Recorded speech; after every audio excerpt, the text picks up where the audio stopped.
So, have you ever felt like you're just not healing fast enough, or maybe not the right way?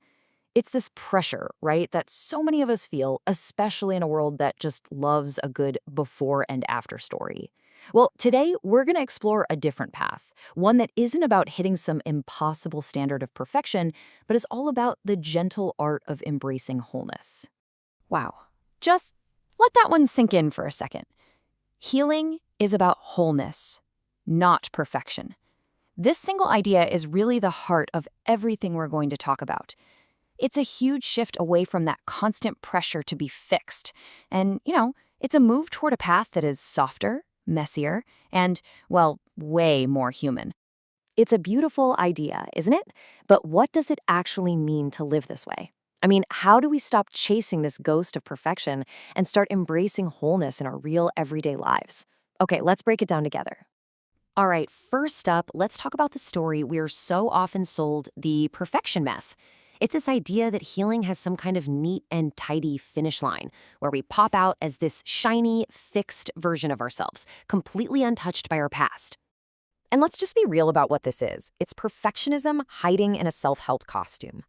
This whole mindset, it sets an absolutely impossible standard. It makes any tough moment feel not like a normal part of being human, but like we're somehow failing on our healing journey. This slide, this really gets to the core of it.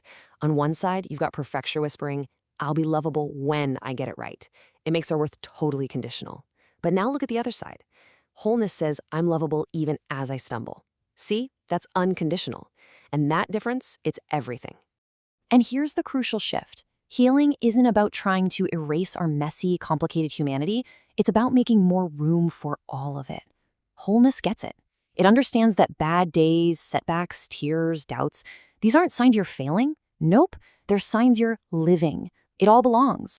So let's just pause here for a second and check in. Where are you pressuring yourself to be perfect? Do you ever hear that little voice in your head saying, I should be over this by now? That right there, that's the perfection myth talking. It's that inner critic demanding this straight, clean line of progress that just doesn't exist. So, as an answer to that pressure, I just want to offer this gentle reminder. You are allowed to be a work in progress. You are whole right here, right now. Your worth isn't waiting for you at some future destination. It's with you this very moment. Okay, so now that we've kind of dismantled that myth, let's build something new and much more helpful in its place. Let's really redefine healing through this powerful lens of wholeness, moving from what it isn't to what it truly is. I just love this definition. Wholeness, holding joy and grief, strength and tenderness, past wounds and present growth, all in the same body. It's not about choosing joy instead of grief. It's about expanding our hearts to be able to hold both. It's permission to be complex, layered, completely and beautifully human. This is such a critical shift in how we see ourselves. The perfection myth tells us we should hide our scars, that they're flaws. But wholeness invites us to see them completely differently, not as signs of failure, but as proof of survival. They're the stories of everything we've managed to get through. And I think this is the part we so often forget. Healing isn't this one-time-only event where you magically become a new person. It's actually a continuous practice of returning. It's about gently and repeatedly just coming back home to yourself with compassion and with acceptance. Okay, so this all sounds really great in theory, but how do we actually do it? How do we live it? Well, this next section is all about turning this idea into a real, tangible daily practice. Think of these 4 principles as kind of like your roadmap. First, shift from fixing to nurturing. You're a human being, not a broken project.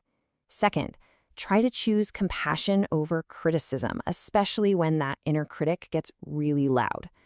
Third, remember that healing is a spiral, not a straight line. It is okay to revisit things. And finally, number 4, embrace the both and. You can be both grieving and growing, struggling and strong, all at once. Let's bring this into this very moment. Not tomorrow, not when you feel better, but right now. What would it feel like to treat yourself as whole? What's one small shift you could make right this second to see yourself not as a problem to be solved, but as a whole person, totally worthy of care exactly as you are? As we start to wrap up, I want to leave you with a few words to carry with you. So let's just take a quiet breath and let these affirmations really settle in, like gentle reminders for this whole practice. I am whole, even in my healing. Just let that land for a moment. Your wholeness isn't some reward waiting for you at a finish line. It is your reality, right now. My scars are not flaws. They are stories of survival. This is such a powerful way to honor your own resilience. Your history is a source of incredible strength, not shame. Healing is not about perfection. It is about presence. This brings it all back to the here and now, doesn't it? The goal isn't to be flawless. It's just to be present with yourself, with kindness, right where you are today. I am allowed to be both a masterpiece and a work in progress. I love this one. It perfectly captures that beautiful paradox of wholeness. You are already complete and amazing, and you are also always growing and evolving. Both things can be true at the exact same time.